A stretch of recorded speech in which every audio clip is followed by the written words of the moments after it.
नमस्ते। हम पढ़ रहे थे कक्षा 7 का राजनीति की किताब का अध्याय 1 समानता।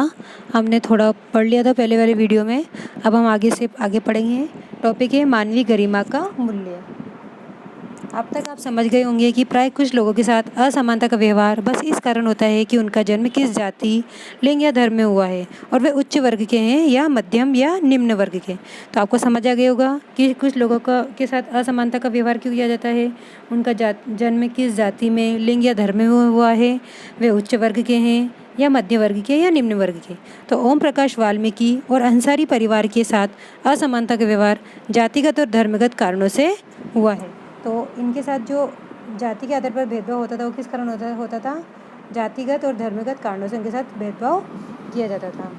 जब लोगों के साथ असमानता का व्यवहार होता है तो उनके सम्मान को ठेस पहुंचती है। ओम प्रकाश वाल्मीकि तथा अंसारी दंपति के साथ किए गए व्यवहार के कारण उनकी गरिमा को ठेस पहुंची। जब लोगों के साथ असमानता का व्यवहार होता है, मतलब उनके साथ बुरा व्यवहार होता है, उनके साथ समान व्यवहार नहीं किया जाता, तो उनके सम्मान को तो उनको क्या लगता है? बुरा लगता है। तो ओम प्रकाश वाल्मीकि तथा अंसारी दंपति के साथ किए गए व्यवहार के कारण उनकी गरिमा को ठेस पहुंची, मतलब उनको अपना अपमान होता हुआ दिखाई दिया। ओम प्रकाश वाल्मीकि को उनकी जाति के कारण स्कूल में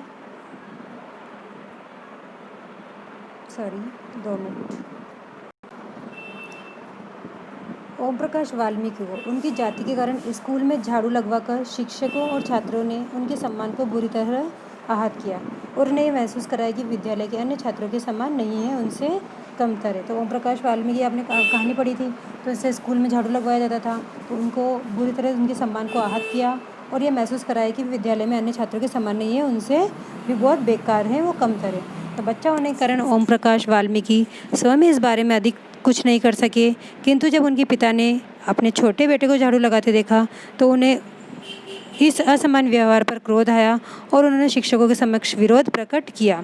किंतु जब क्या हुआ, ओम प्रकाश के पिताजी ने उनको बेटे को झाड़ू लगाते हुए देखा तो उन्हें इस पर गुस्सा आया और उन्होंने शिक्षकों के, मतलब जो टीचर्स थे, उनके ऊपर गुस्सा प्रकट किया। जब लोगों ने अंसारी दंपति को अपना मकान किराए पर देने से इनकार कर दिया तब उनके सम्मान को भी चोट पहुंची। फिर जब प्रॉपर्टी डीलर ने उन्हें नाम बदलने का सुझाव दिया तब उनके आत्मसम्मान ने उन्हें ऐसा करने से रोक दिया और उन्होंने उस सुझाव को ठुकरा दिया। ओम प्रकाश और अंसारी दंपति के साथ ऐसा व्यवहार नहीं होना चाहिए था। वे उसी सम्मान और उसी गरिमा के हकदार थे जो अन्य किसी व्यक्ति को मिलती है।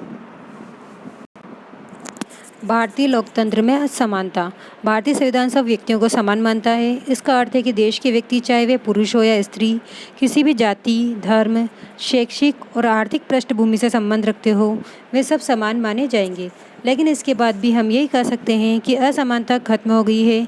ये खत्म नहीं हुई है, लेकिन फिर भी है। तो भारतीय संविधान सब व्यक्तियों को क्या मानता है? समान मानता है। इसका अर्थ क्या है? देश के व्यक्ति, चाहे वे पुरुष हो या स्त्री, किसी भी जाति, धर्म, शैक्षिक और आर्थिक पृष्ठभूमि से संबंध रखते हो, वे सब समान माने जाएंगे। लेकिन इसके बाद भी हम यह नहीं कह सकते कि असमानता खत्म हो गई है। ये खत्म नहीं हुई है, लेकिन फिर भी है। यदि आप अंसारी परिवार के एक सदस्य होते तो प्रॉपर्टी डीलर के नाम बदलने के सुझाव का उत्तर किस प्रकार देते? क्या आपको अपने जीवन की कोई ऐसी घटना याद है जब आपकी गरिमा को चोट पहुंची हो? आपको उस समय कैसा महसूस हुआ? मतलब आपका किसी ने अपमान किया हो, ऐसी कोई घटना आपको याद है तो आपको कैसा लगा, बताना। 1975 में बनी दीवार फिल्म में जूते पॉलिश करने वाला एक लड़का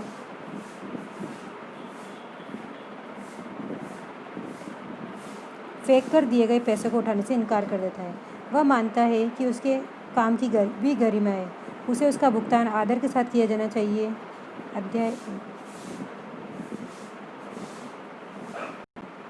सामाजिक और राजनीतिक जीवन। कम से कम भारतीय संविधान में सब व्यक्तियों की समानता के सिद्धांत को मान्य किया गया है। जहाँ पहले भेदभाव और दुर्व्यवहार से लोगों की रक्षा करने के लिए कोई कानून नहीं था, अब अनेक कानून लोगों के सम्मान तथा उनके साथ समानता के व्यवहार को सुनिश्चित करने के लिए मौजूद है।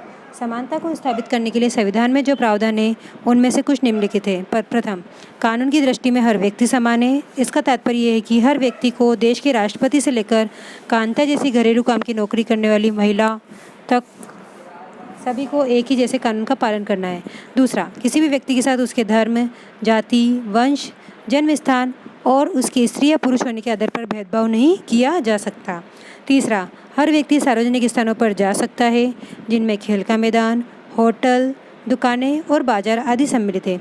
सब लोग सार्वजनिक कुओं, सड़कों और नहाने के घाटों का उपयोग कर सकते हैं। चौथा, अस्पृश्यता का उन्मूलन कर दिया गया है। शासन ने संविधान द्वारा मान्य किए गए समानता के अधिकार को दो तरह से लागू किया गया। पहला कानून के द्वारा और दूसरा सरकार की योजनाओं व कार्यक्रमों द्वारा सुविधाहीन समाजों की मदद के लिए। तो देखो, सामाजिक और राजनीतिक जीवन में क्या था, कम से कम भारतीय संविधान को सभी को समानता के सिद्धांत को दिया गया है। तो जहाँ पहले लोगों के साथ भेदभाव और बुरा व्यवहार किया जाता था, तो उस बुरे व्यवहार को दूर करने के लिए क्या करा, कोई कानून नहीं था। लेकिन अब अनेक कानून बन गए जिनके साथ सबके साथ क्या हुआ, समानता का व्यवहार करना निश्चित हुआ। तो समानता को स्थापित करने के लिए संविधान में जो प्रावधान किए गए उनमें से कुछ निम्नलिखित है। सबसे पहले, कानून की दृष्टि में हर व्यक्ति समान है, मतलब किसी के साथ कोई भेदभाव नहीं होगा। इसका तात्पर्य यह है कि हर व्यक्ति को देश के राष्ट्रपति से लेकर कांता जैसी घरेलू नौकरी करने वाली महिला तक सभी को एक ही कानून का पालन करना है। मतलब ये नहीं है कि कोई अमीर लोग है तो अच्छा उसके लिए कोई अलग कानून होगा और जो गरीब लोग हैं उसके लिए अलग कानून होगा, ऐसा नहीं होगा, सबके लिए समान कानून है। दूसरा, किसी भी व्यक्ति के साथ उसके धर्म, जाति, वंश, जन्म स्थान और उसके स्त्री या पुरुष होने के आधार पर भेदभाव नहीं किया जा सकता। मतलब वो किसी भी जाति का हो, किसी भी धर्म का हो, किसी भी वंश का हो, उसका जन्म कहीं पे भी हुआ हो, चाहे वो लड़की हो चाहे लड़का हो, उसके साथ कोई भेदभाव नहीं किया जा सकता। तीसरा, हर व्यक्ति सार्वजनिक स्थानों पर जा सकता है, मतलब कोई भी स्थान हो, सरकारी स्थान हो या कोई भी स्थान हो, वहाँ वो जा सकता है, चाहे वो अमीर हो या गरीब हो, जिनमें खेल के मैदान, होटल, दुकानें और बाजार आदि सम्मिलित है। सब लोग सार्वजनिक कुओं, सड़कों और नहाने के घाटों का भी उपयोग कर सकते हैं। चौथा है अस्पृश्यता। अस्पृश्यता मतलब क्या होता है,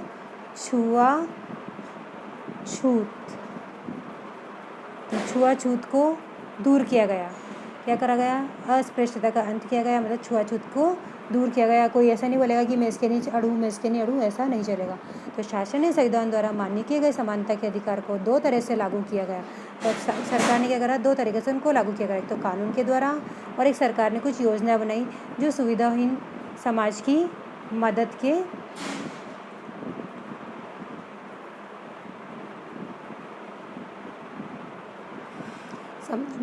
सुविधाहीन समाज है ना, उनकी मदद के लिए ये योजनाएं बनाई गई। तो भारत में ऐसे अनेक कानून हैं जो व्यक्ति के समान व्यवहार प्राप्त करने के अधिकार की रक्षा करते हैं। कानून के साथ साथ सरकार ने उन समुदायों जिनके साथ सैकड़ों वर्षों तक असमानता का व्यवहार हुआ, उनका जीवन सुधारने के लिए अनेक कार्यक्रम और योजनाएं लागू की गई। ये योजनाएं यह सुनिश्चित करने के लिए चलाई गई कि जिन लोगों को अतीत में अवसर नहीं मिले, मतलब जो पुराने समय में उनको अवसर नहीं मिले अच्छी ज़िंदगी जीने के, उन्हें भी अधिक से अधिक अवसर प्राप्त हो। इस दिशा में सरकार द्वारा उठाया गया एक कदम है मध्याह्न भोजन की व्यवस्था। क्या करा गया, मध्याह्न भोजन की व्यवस्था की गई। इस कार्यक्रम के अंतर्गत सभी सरकारी प्राथमिक स्कूलों के बच्चों को दोपहर का भोजन स्कूल द्वारा दिया जाता है। ये योजना भारत में सर्वप्रथम तमिलनाडु राज्य में प्रारंभ की गई। तो मध्याह्न भोजन की जो योजना थी, सबसे पहले कहाँ, सबसे पहले मध्याह्न भोजन तमिलनाडु राज्य में प्रारंभ की गई। 2001 में उच्चतम न्यायालय ने सभी राज्य सरकारों को इसे अपने स्कूलों में 6 माह के अंदर आरंभ करने के निर्देश दिए। इस कार्यक्रम के काफ़ी सकारात्मक प्रभाव हुए। उदाहरण के लिए दोपहर का भोजन मिलने के कारण गरीब बच्चों ने अधिक संख्या में स्कूल में प्रवेश लेना और नियमित रूप से स्कूल जाना शुरू कर दिया। शिक्षक बताते हैं कि पहले बच्चा खाना खाने घर जाते थे और फिर वापस स्कूल लौटते ही नहीं थे, परंतु अब जब से स्कूल में मध्याह्न भोजन मिलने लगा, उनकी उपस्थिति में सुधार आया है।